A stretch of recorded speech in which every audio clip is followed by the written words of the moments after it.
You are finally free of them, and you have never felt more haunted. Carl Jung names that haunting. When the empath never comes back, the narcissist does not chase. They secretly do something stranger. They rebuild you in the dark, fed by what Jung called the shadow. You remember the stillness after you left. No chase, no plea, only a silence so total that something in you quietly collapses. By the end, you will understand what that silence was hiding. You will see why they went still instead of chasing you, and what that stillness actually was. You will recognize the moment your whole history got rewritten, and why you had to become the villain for them to survive. You will understand the quiet thing they build in private once you are gone for good, the version of you they keep while the real you walks free, and you will learn why that hidden act is the work of the shadow, the disowned self that grows loudest in an empty room. The empath leaves. The narcissist secretly keeps a ghost. By the end, you will know which one of you is actually free. Before any of the theories, start with something you have done yourself. Days after a fight, in the shower, or alone in the car, you have caught yourself finishing the argument out loud, landing the perfect line on a person who is not in the room. We all keep a small copy of the people who hurt us and run the scene again until the sting fades. For you, the copy fades. The wound closes and the voice in your head goes quiet. Now picture that same private machinery with the fading switched off, running for years, in someone who cannot let the real version of you go. Keep that picture in mind. It is the floor this whole descent is built on. You expected a reaction. After everything, some part of you braced for the explosion, the long letter, the friend sent to plead on their behalf, the late call where their voice would crack at exactly the right moment. Instead, you got weather that never broke, days of it. And in the absence of any sign, you started doing the cruelest math of all. You began to wonder whether you had imagined your own importance the entire time. You have replayed your own behavior since, hunting for the crime that earned this silence. There was no crime. You did not imagine it. What you read as indifference was only the surface of something seismic, and the surface was the last thing left standing. Their sense of being real was never self-generated. It was assembled moment by moment out of you, out of your reactions. Your worry told them they held power. Your forgiveness told them they were good. Even your anger confirmed that they could move you, and a thing that can move you is a thing that exists. You were not their partner so much as their evidence. You were the proof, renewed daily, that there was someone in there at all. So when you went cold, you did not simply withdraw affection. You switched off the instrument they used to locate themselves in the world. Think of the specific mornings, the way a flat sentence from you could send them into a campaign to win you back, and the way that campaign was never really about your feelings, but about restarting the signal. You thought you were in an argument. You were being used as a mirror that had begun to fog, and a foggy mirror must be polished at any cost. Jung described the terror of an ego that mistakes its borrowed dominance for its own nature. When the source is removed, that panic has no name and no shape. It cannot be confessed, because confessing it would mean admitting the dominance was never theirs to begin with. So it goes underground, and the body above ground learns to hold very, very still. This is why the surface stays smooth while the structure underneath gives way. Heard correctly, the silence stops looking like peace. What you are hearing is the freeze of a mind that has lost its coordinates, holding its breath so the panic underneath stays buried. The compass is spinning. The room has gone cold. But cold is not the same as finished. There is a reason they did not chase you, and it has nothing to do with having moved on. Here is the path down, so you know why it is worth staying to the floor of it. First the persona, and why your leaving collapsed it. Then the rewrite, where you quietly became the villain of a story you were not allowed to read. Then the watching that wears the face of love and is not love. Then the collapse that no one in their life is permitted to see. And at the bottom, the one act they hide from every single person they know, The act Jung's ideas explain more clearly than any modern label. The thing that decides which of you actually walks out of this free. Stay to the bottom. That is where it turns. To begin, we go back to the face they were wearing the day you met. When you first knew them, they seemed assembled with unusual care. The confidence that arrived a beat too early. The charm that never seemed to cost them anything. The certainty about who they were, delivered so smoothly that you stopped asking the questions you would normally ask. You took all of it for a strong center.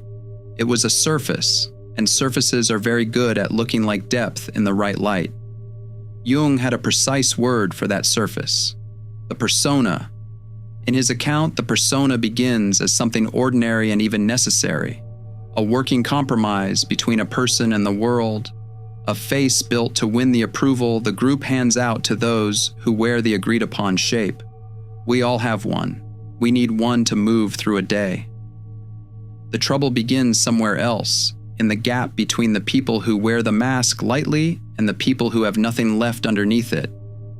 Through the persona, a man tries to appear as this or that, Jung writes, or he hides behind a mask, or he may even build up a definite persona as a barricade. A barricade, not a window, not a door. Something raised against whatever stands behind it. Here is what a barricade requires that no one ever tells you. It requires a face pressing on the other side to give it the look of being solid. It needs a watcher. It needs a surface to be reflected in, a pair of eyes that keep insisting the costume is the person inside it.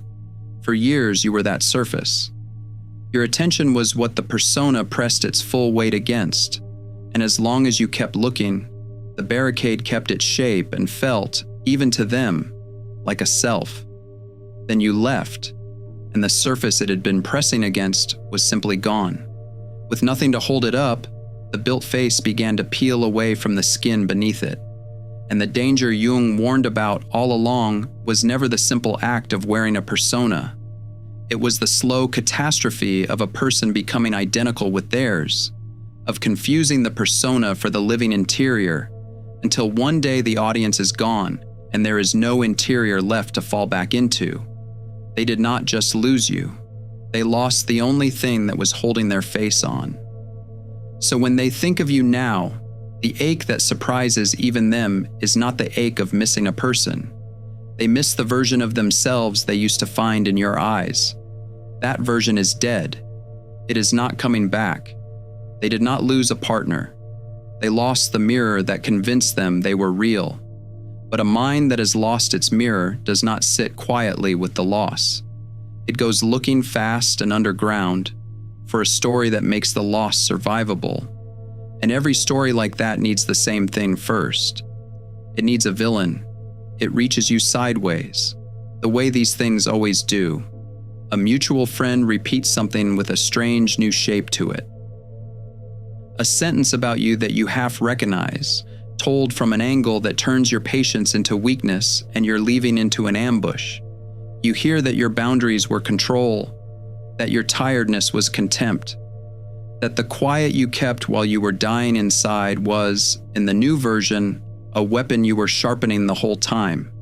Somewhere out of your sight, your shared history is being edited, and you were never consulted. This goes deeper than cruelty, and deeper than the ordinary work of managing a reputation. Jung gave the mechanism a name: projection. The unconscious act of taking the parts of yourself you cannot bear to hold, the shame, the smallness, the private fear of being ordinary, and casting them onto another person so they can be hated at a safe distance. For years, your empathy made an ideal page for this. You were open enough to take whatever they needed to set down, and across your softness, they could write a borrowed nobility. Behind that flattering draft of themselves, they could keep their own worthlessness out of view. You were not read. You were written on, and you mistook the press of the pen for being known. Your departure tears the screen down, and everything that was projected onto you now has nowhere to land. It cannot simply hang in the air. Therefore, the story has to change, and change fast, because the alternative is unbearable. Your boundary becomes their cruelty. Your exhaustion becomes your selfishness. Your silence becomes the proof that you were always the cold one, the one who left without warning, the one who could not love. Each revision is doing a single job underneath the noise. It is keeping the disowned material out of their own hands and pinned firmly onto yours. They must make you the monster. If you are not the villain, then they are not the victim. And to this kind of mind, that is a fate worse than guilt. But notice what the rewrite is actually producing while it works. Not just a rumor sent out into the world, a draft. They are sketching a version of you that is small enough to fit inside their anger, simple enough to be wholly to blame, and they are beginning, quietly, to keep it. This is the first brick of something they will never show another living person. Remember that shrunken, editable you. We will come back to it. And when we do, it will turn out to be the whole point. Give it some weeks. The story has done its work out in the world, and your own days have started to close back over the wound. You make coffee in a quiet kitchen. You laugh at something small, and the ease of the laugh surprises you. A friend tells you that you look like yourself again, and for a few hours you let yourself believe it. Hold that ordinary morning, because there comes a quieter thing, harder to name and far harder to shake. The sense of being observed, a figure that should not be watching anyway from the edge of the clearing. A question relayed through a friend that is far too specific to be idle. A presence at the rim of a place you did not expect them to be, gone by the time you turn your head, leaving you unsure whether you saw anything at all. If they have decided you are the monster, if the story is settled and the verdict is in, then why is their gaze still lingering at the edge of your life? The instinct is to soften it into feeling. Maybe they miss me. Maybe under all of it, this is love that cannot say its own name. It is neither of those things, and believing it is one of them will keep you tethered for years. Jung gave us the word for what is actually moving here, the shadow. By shadow, I mean the negative side of the personality, he wrote, the sum of all those unpleasant qualities we like to hide. It is everything the bright persona refused to own and pushed down into the dark, and in solitude, it does not lie still. It grows louder. It grows louder precisely because the thing that used to drown it out, your steady attention, is gone. The watching is the shadow's hunger leaking out sideways through whatever gap it can find. What it reaches for was never you as a person. It wants the relevance you use to grant it, daily and for free, without ever being asked, which is why the gaze has such a specific appetite. Their interest was never in whether you are well. The one fact they need is whether you are dimmer. They are gazing through the keyhole of your public life to learn one fact only, whether your world got smaller when you removed them from it. Because a smaller, you would settle the question that is now eating them alive in the dark. It would prove after all that they mattered. So understand what you are looking at. The question underneath the watching was never how you are. What they are hunting for is evidence that you are still suffering. Your joy is their eviction notice. Every sign that you are building something is read not as good news, but as a wound, and their attention tightens in exact proportion to how free you appear. The brighter your morning looks, the longer their eye stays at the keyhole. You have hovered over the block button late at night and then closed the screen, afraid that blocking them would mean you still cared enough to bother. You are not inventing the weight of being watched, and you are not the first person it has quietly tried to unmake. If you have felt that distant gaze still resting on the edge of your life, and understood at last that what lingered there was hunger and not love, write this one line in the comments: I am not the one still searching. Say it once and let it sit among the others typing the same thing tonight, because the recognition is easier to carry when you can see you are not carrying it alone. But surveillance is expensive, and the shadow was never a power source. It is a debt. Sooner or later, the watching stops feeding them anything and starts costing them everything. And that is where the whole structure finally begins to fail. There comes a stretch where even the watching goes quiet. not because they healed, not because some grace arrived and softened them. It goes quiet because something ran out. The performance has no audience left, and a performance with no one in the seats cannot keep paying its own enormous running cost. Think about what the persona always demanded of them, every hour they wore it. Energy, constant, exhausting energy, spent to hold a built face in place against the inadequacy it was built to hide. While you were there, that energy came from outside, from you, drawn off your reassurance, your conflict, your worry, your presence in the room. You were the generator, and the generator turned whether you wanted it to or not. With you gone for good, the supply is cut at the source, and now the structure has nothing left to draw on except itself. It begins slowly to consume the very thing it was built to protect. Jung borrowed an older word for the law that takes over at this point, a word he took from Heraclitus, enantiodromia, the principle that any state, pushed far enough toward one extreme, eventually flips into its exact opposite.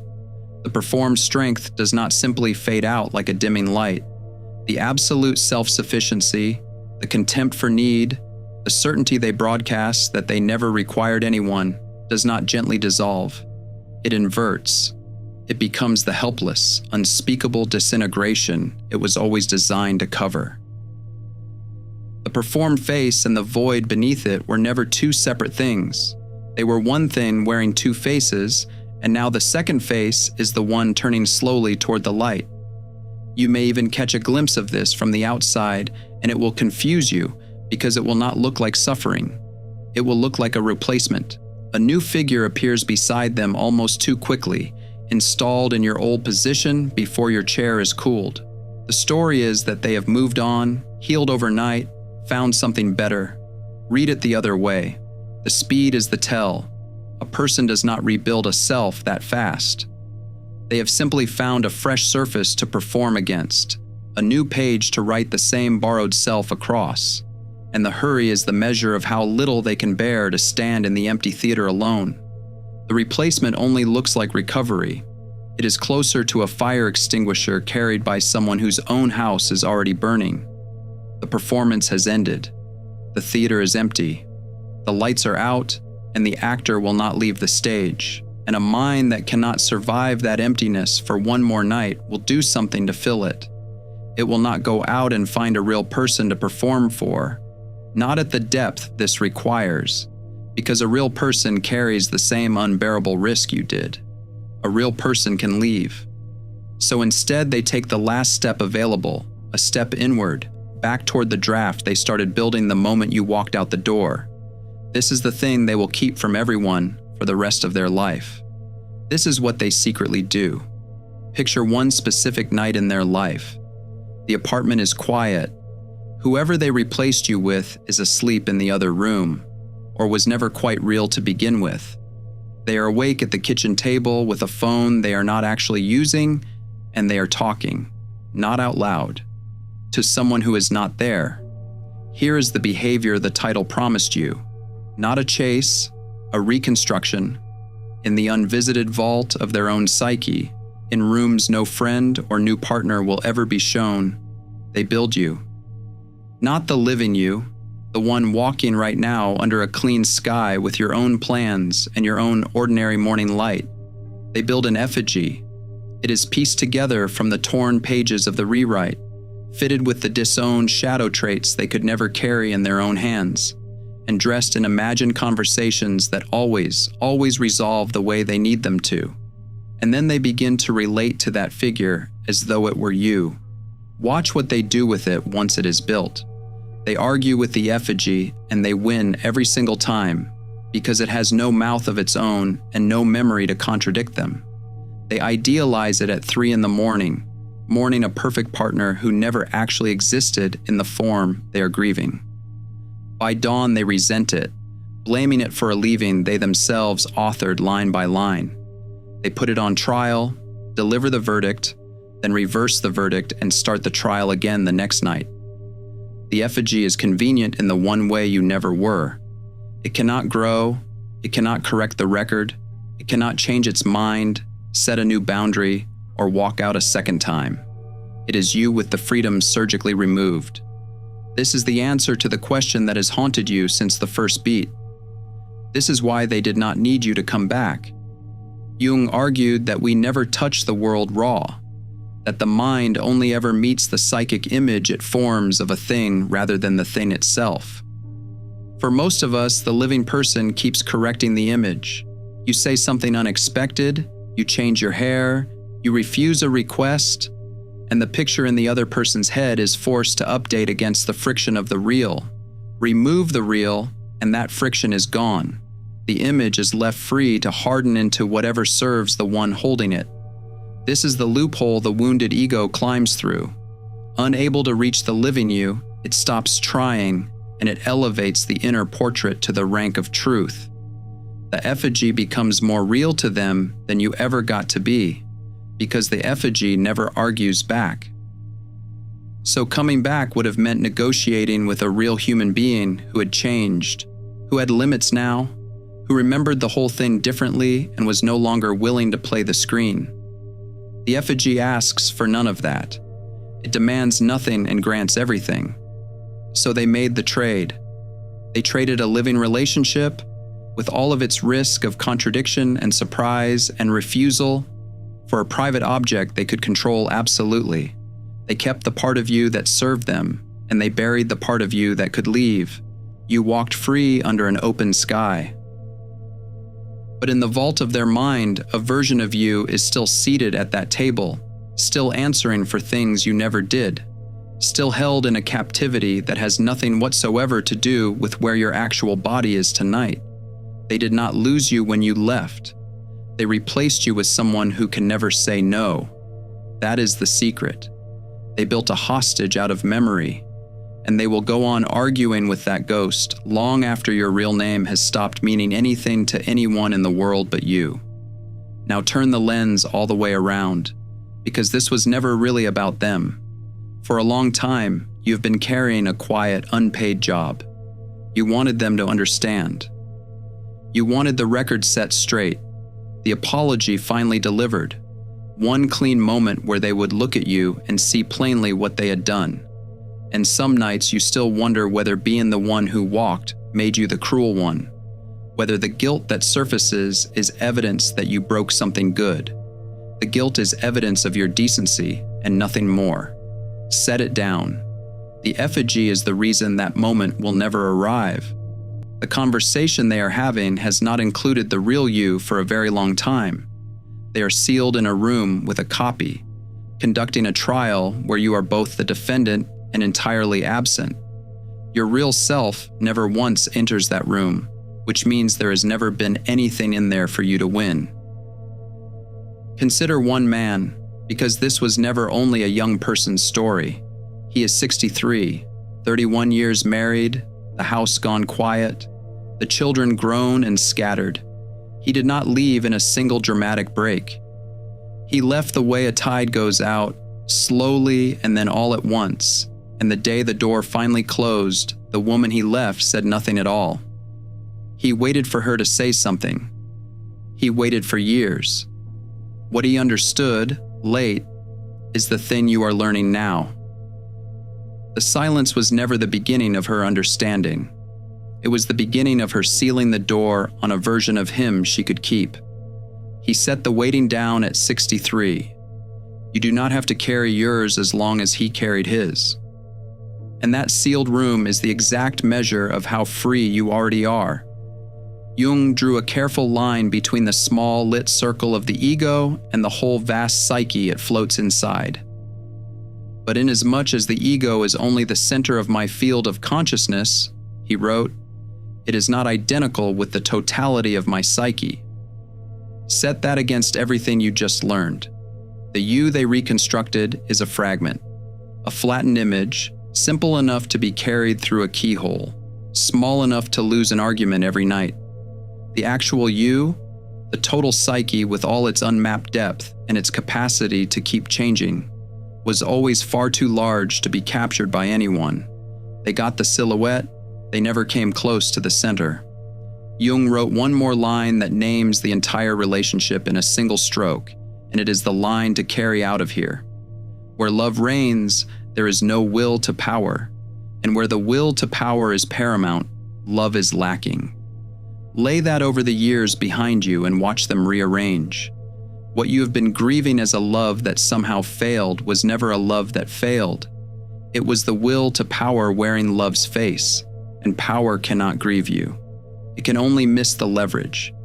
You were not too much. You did not love too poorly or too late.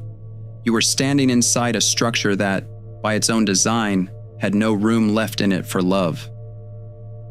So here is the one thing in all of this that they cannot reconstruct, cannot edit, cannot drag through the keyhole into the vault: your freedom. They can keep the edited memory. They can resent the effigy and forgive it and resent it again. They can hold the ghost at that table for the rest of their life if they choose. The living you is somewhere they will never reach, building a morning they have no part in and no claim on. You cannot fix the theater. You were never truly the actor in it. You can only step off the screen. Let them keep the ghost. You have the road. Walk on. So before you close this, leave one thing behind for the next person who finds it inside their own silence. If you walked away and they are still arguing with a version of you that stopped existing the day you left, write this where they might one day read it and where you will always mean it. Let them keep the ghost. I kept myself. Empaths aren't broken. They're alchemists in progress. The Alchemist's Path gives you drills, Jung-based boundaries, and 3 exclusive chapter videos to turn overwhelm into clarity. By Surreal Mind, 236-page downloadable ebook in stock. Begin now at thesurrealmind.com.